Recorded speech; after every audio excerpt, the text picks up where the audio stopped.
Okay, she gave your client an opportunity to address the court again. He didn't have anything to say. There was nothing more that needed to be said, really.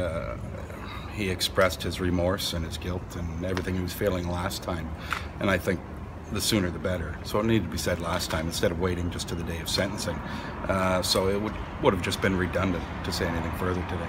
Jim, your reaction to the sentence? Yeah, 5 years.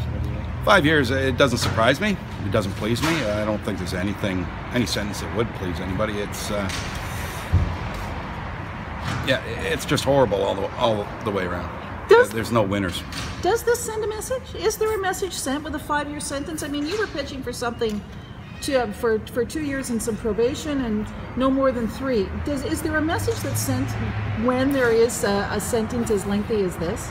The courts say, the principles of sentencing say general deterrence is a factor. You have to look at sending a message through the sentences. I don't know if that's getting across, and I don't know if it would ever get across. If you start giving life, people still commit murder, and there's life sentences.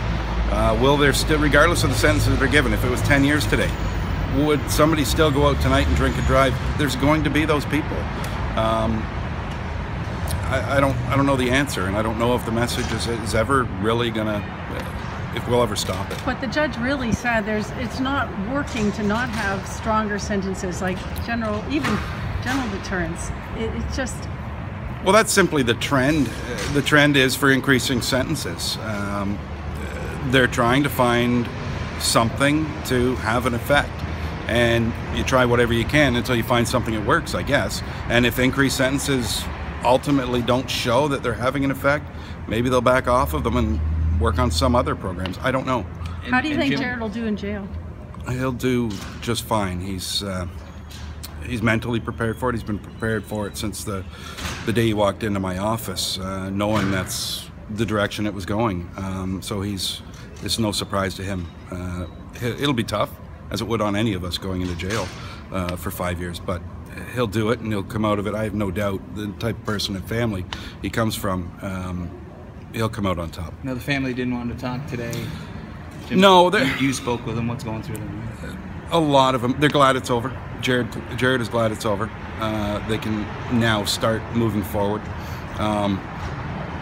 He's very remorseful. The family is very sorry for what the Christidis family has gone through. They're now going to have to struggle with the loss of Jared for 5 years. So it's a lot of emotion involved. And really, I don't think they could find the words to even speak to you right now. Hello, my name is Sula Kutlamanis. I'm here to speak on behalf of Andrea's family. Firstly, we wanted to thank everyone, family, friends, and total strangers, for their outpouring of love and ongoing support through this tragic time in our lives. Andrea's mother, Georgia, and her sister, Alexia, were unable to attend today due to the sudden death of Andrea's father, Chris. Chris died 2 weeks ago, on May 31st. Until Andrea's tragic and senseless death, Chris was in good health. He died of a broken heart. Chris was crushed by Andrea's death. Last month, in his victim impact statement, Chris told us that he felt his job was to keep his family safe and that he could not forgive himself for failing to do that.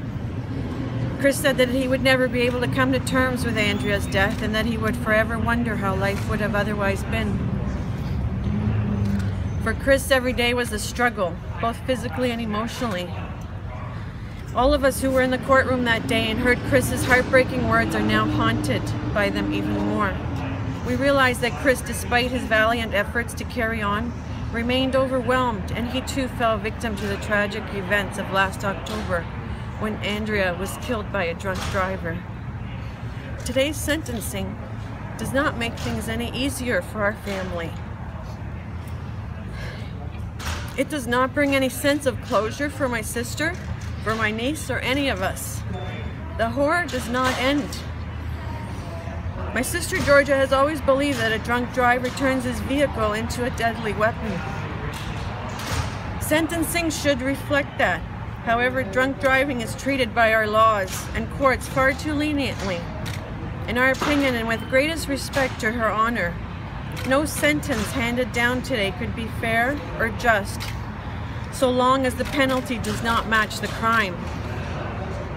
Jared Dejong will be back out on the streets at a relatively young age. He will return to his family and continue his life. We, on the other hand, have been sentenced to a life sentence of pain and suffering. He robbed Andrea of her full life, but he also robbed our whole family of our happiness and what was once a beautiful and loving life together.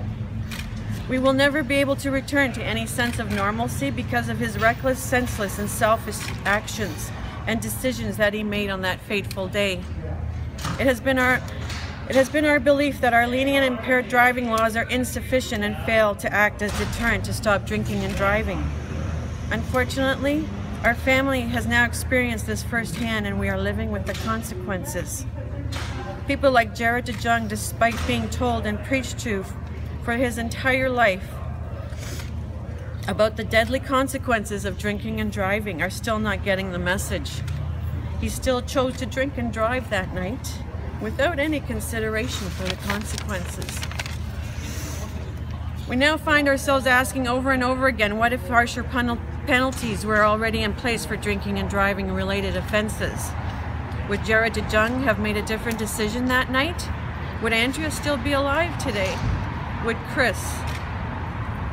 These are the questions that continue to haunt Georgia, Alexia, myself, and our family and friends. We are living a nightmare as are other families in similar situations. Something must change. Something must be done to ensure that no other family goes through this again. The first step, in our opinion, is harsher sentences for those who drink and drive. What is it going to take for our politicians and lawmakers to actually give the courts the power to impose stiffer and more appropriate sentences? Case law and precedent are simply not enough. If they were, people would stop drinking and driving. If they were, then we wouldn't be standing here today. Enough is enough. We know that many share these beliefs and opinions. Since Andrea's death, people have reached out to Georgia, Alexia, and the whole family from all walks of life and from all corners of the world.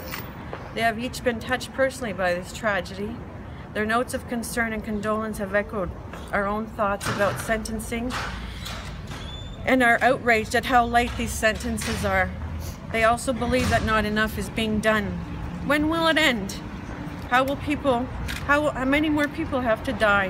How many more people will have to bury their loved ones? How many more parents have to bury their children? What will it take to make a change? We challenge our politicians to step up and change our laws so they finally reflect what so many people have told us, that current laws are not doing enough to stop this epidemic. With tragic consequences, people continue to drink and drive. Andrea's death caused Georgia, my late brother-in-law Chris, Alexia, and our larger circle of family and friends total devastation. We believe that people should be held accountable for their actions. Sentencing should reflect this accountability, and harsher punishments must be handed down. Punishments need to reflect the severity of the crime and its consequences. People die because of these actions. Drunk drivers must no longer be allowed to get away with a crime as reprehensible as murder. So I guess, what was the proper sentence then, as far as you were concerned? You are alluding to something, but I'd like you to say what you think the sentence should be. Just got to go back to the family right now. Her sister is waiting for us. Okay, because you did allude to his life. Is that what you wanted to say? We're not going to answer. Could you